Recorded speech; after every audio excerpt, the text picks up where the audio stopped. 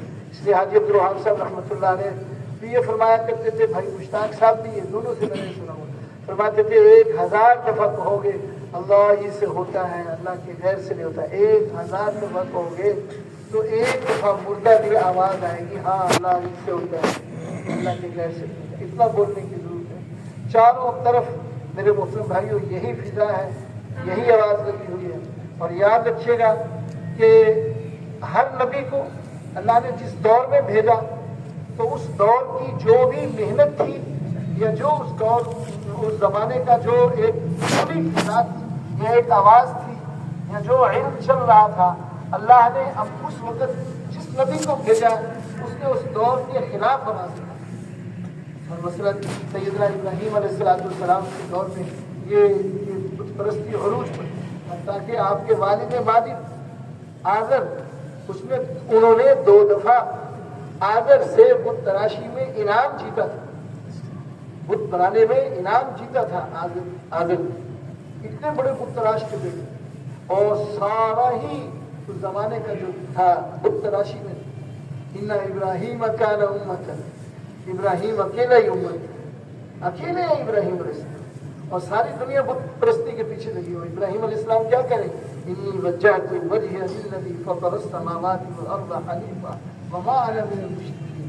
جو تم نے، کسی نے ستاروں کو خدا بنایا ہوا ہے، کسی نے چاند کو بنایا ہوا ہے، کسی نے سورج کو بنایا ہوا ہے، یہ کسی نے کچھ بنایا ہوا ہے، میں ان سارے خداؤں کے شریکوں سے بری ہوں. یہ کوئی خدا نہیں، خدا صرف وہ ہے جس نے آسمان و زمین کو پیدا کیا. یہ اکیلے. تو وہ آواز لگائی اس نبی کو، وہ محنت دے کے بھیجی میرے مسلم بھائیوں جو اس دور کے خلاف. موسیٰ علیہ السلام آئے، جادوگری کا دور ہے، جادوگری عروج پر ہے، مصر کی جادوگری پوری دنیا میں ہے. لیکن موسیٰ علیہ السلام کو کوئی جادوگری نہیں سکھائی، کچھ نہیں سکھایا. اور فرمایا موسیٰ جی جائیے گا فرعون کے دربار میں، جائیے گا، اسے بتائیے گا اذهب الى فرعون انه طغى، فرعون کے پاس جائیے گا، وہ بڑا سرکش ہو گیا، اور اسے دعوت دیجیے گا ہماری، اسے بتاؤ کہ معبود صرف اللہ کی ذات ہے. تو موسیٰ علیہ السلام آتے ہیں تو وہ زمانے کے سارے جادوگر اکٹھے کر لیے گئے اور انہوں نے رسیاں پھینکی. مفسرین نے لکھا ہے ان کی رسیاں ہی تھیں، سانپ نہیں بنے تھے. لیکن ان جادوگروں نے دیکھنے والوں کی آنکھوں پر جادو کر دیا، آنکھوں پر جادو کیا، انہیں وہ رسیاں سانپ نظر آنے لگی. حتیٰ کہ موسیٰ علیہ السلام کی آنکھوں پر بھی جادو کیا. موسیٰ علیہ السلام تھوڑے گھبرائے تو اللہ تعالیٰ نے فرمایا موسیٰ جی گھبراؤ نہیں، القیہا، آپ بھی اپنی لاٹھی کو پھینکیں، اب کوئی جادوگری نہیں ہے. جب ان کو لاٹھی پھینکی وہ بن گیا سانپ. فَإِذَا هِيَ حَيَّةٌ تَسْعَىٰ، اور دوسری آیت میں ہے کَأَنَّهَا تو فَإِذَا هِيَ ثُعْبَانٌ مُّبِينٌ، وہ تو بہت بڑا اژدہا بن گیا. اور ایک میں ہے کَأَنَّهَا جَانٌّ وَلَّا مُدْبِرًا، جان، چھوٹے سے سانپ کو، یہ پہاڑی علاقے میں جو سانپ ہوتا ہے چھوٹی سا ہوتا ہے، یہ ماتھے پہ آ کے رہتا ہے اڑ کر، اتنا سا ہوتا ہے، بڑی انگلی جتنا ہوتا ہے، اسے جان. اور ثعبان یہ افریقی ممالک میں بڑے بڑے اژدہے ہوتے ہیں، موٹے موٹے اور بڑے بڑے لمبے، اور ان میں پھرتیلا پن کوئی نہیں ہوتا، نہ ان میں زہر ہوتی ہے. اور افریقیوں کے بچے اوپر بیٹھ کے اس میں کھیلتے رہتے ہیں، وہ جان ہوتا ہے. اور حیہ جس کو ہم کالا ناگ کہتے ہیں، یہ زہریلا سانپ ہوتا ہے. یہ ہے. اب میرے محترم بھائیوں، ایک سانپ پر 3 لفظ بولے گئے. حیہ ثعبان نہیں ہو سکتا، ثعبان حیہ نہیں ہو سکتا، اور ثعبان جان نہیں ہو سکتا. تو اللہ تعالیٰ نے فرمایا میں وہ رب ہوں جو ایک چیز میں تینوں چیزیں جمع کر دوں. وہ ڈسنے کے لباس سے حیت ہوتا ہے. یہ جو منطق ہے نا، لولا الاعتبارات لبطلت الحکمہ، اعتبارات نہ ہوتا علوم حکمت باطل ہو جاتی. امام غزالی فرماتے من لم یعرف المنطق فلا ثقة له فی علمہ، جسے منطق نہیں آتی اس کا علم کا کوئی اعتبار نہیں. ہمارے دادا استاد تھے مولوی احمد بٹلہ صاحب تھے، مولوی عبدالرحمن صاحب تھے، مولوی عبدالمجید صاحب رحمۃ اللہ علیہ، وہ فرماتے تھے محبوب ایک کچی روٹی ہے سارا علم، جنہوں تک منطق دی آگ نہ دیتی روٹی پکڑی نہیں، ان کو منطق کی آگ دیا کرو. یہ استاد جی فرما کرتے تھے، ہمارے دادا استاد تھے مولانا عبدالمجید صاحب. اب یہ بھی یہ بات آ گئی، اب ایک سانپ حیہ بھی ہے اور وہ ثعبان بھی ہے. کیسے؟ اب اعتبارات آ گئے. نسلے کے لحاظ سے حیہ ہے، طاقت میں ثعبان ہے، طاقت میں ثعبان ہے، اور پھرتیلے پن میں وہ جان ہے. یہ اللہ کہتے ہیں ایک ساتھ میں 3 حیثیتیں، 3 اعتبار ہیں. اب کسی کو اعتبار کا پتہ ہوگا تو یہ بات توجیہ کر سکے گا، یہ تو کہاں کرے گا توجیہ. تو اس لیے میرے محترم ابھی ہم پچھلے دنوں حدیث پڑھ رہے تھے، اول ما خلق، اللہ کے نبی صلی اللہ علیہ وسلم نے فرمایا اللہ نے سب سے پہلی چیز جو پیدا کی تو اللہ نے قلم پیدا کی.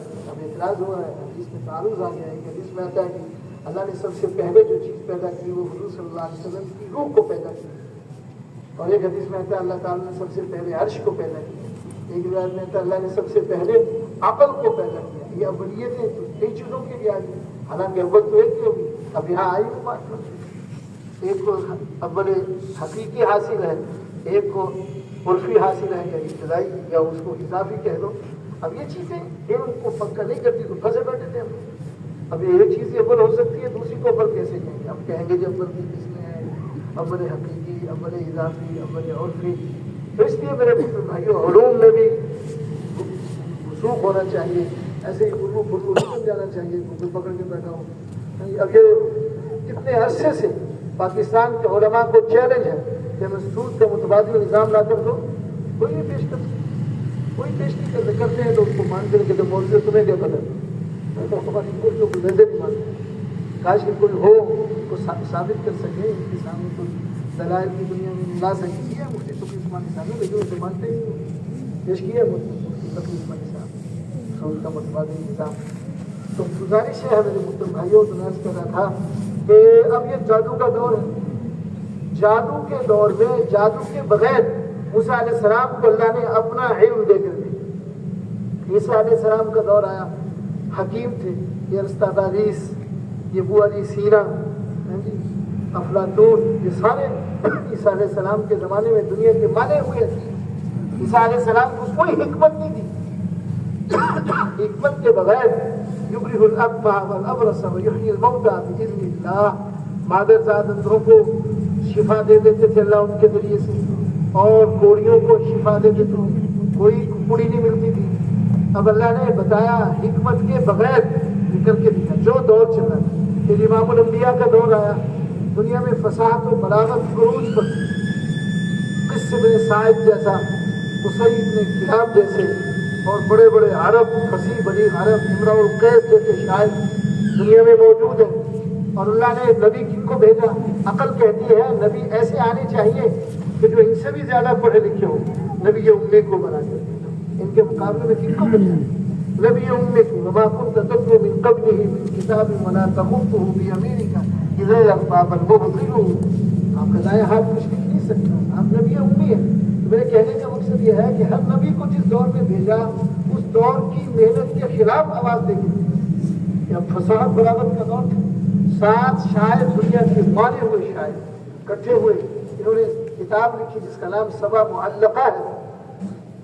وہ لکھی گئی, بیت اللہ میں لٹکائی گئی, اور بیت اللہ میں لٹکا کے میرے محترم بھائیوں اس کی چرچے ہوئے.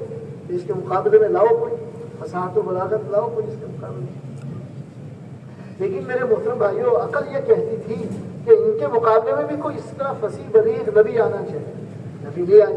تو میری ساری بات کا بڑا وعدہ ہے. سبا ملکہ کا پہلا شعر مسلمانی میں آتا. خیر,